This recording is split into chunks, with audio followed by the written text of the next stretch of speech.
नमस्कार, मैं सोनी ओझा। आप देख रहे हैं न्यूज प्लस 21 पर देश विदेश व राज्य की 21 प्रमुख खबरें। यूपी में 7 चरणों में होगा चुनाव, 10 मार्च को आएंगे नतीजे। पंजाब और उत्तराखंड में 1 चरण में वोटिंग। छत्तीसगढ़ हाईकोर्ट में 11 से 31 जनवरी तक होगी वीडियो कॉन्फ्रेंसिंग के जरिए सुनवाई। मध्य रेलवे का आज से 36 घंटे का mega block, Mumbai local train समेत मेल और एक्सप्रेस ट्रेनों की सेवाएं होंगी प्रभावित। कर्नल अजय कोठियाल पर बाल श्रम कराने का आरोप, राष्ट्र बाल आयोग ने डीजीपी से मांगी रिपोर्ट। वीकेंड कर्फ्यू के पहले दिन दिल्ली में दिखा अनुशासन, दुकानें बंद, बाजार सुनसान, सड़कें खाली। टेस्ला ने एफएसडी सॉफ्टवेयर के दाम बढ़ाए, 17 जनवरी से प्रभावी होगी नई कीमत। दिग्गज तेलुगु एक्टर सत्यराज हुए हॉस्पिटल में भर्ती, कुछ दिन पहले कोविड रिपोर्ट आई थी पॉजिटिव। कोरोना के कारण मिजोरम में स्कूल कॉलेज 31 जनवरी तक रहेंगे बंद। पूर्ण टीकाकरण करवा चुके लोगों को ही मिलेगा railway ticket. CM Pushkar Singh Dhami ने रद्द किया श्रीनगर दौरा, सभी सार्वजनिक कार्यक्रम भी किए स्थगित। चिदम्बरम बोले भाजपा को हराने की इच्छुक किसी भी पार्टी का समर्थन लेने को है तैयार। त्रिपुरा, असम और मणिपुर को जोड़ेगी अगरतला जिरीबाम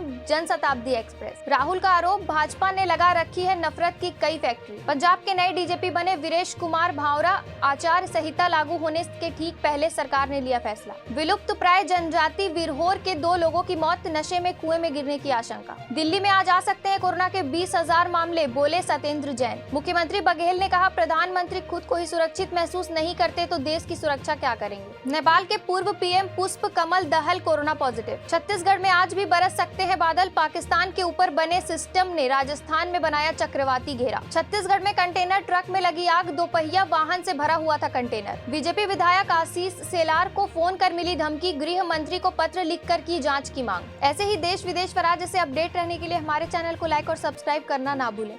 नोटिफिकेशन के लिए बेल आइकन जरूर दबाएं। देखते रहिए न्यूज प्लस 21, आपके हक की बात।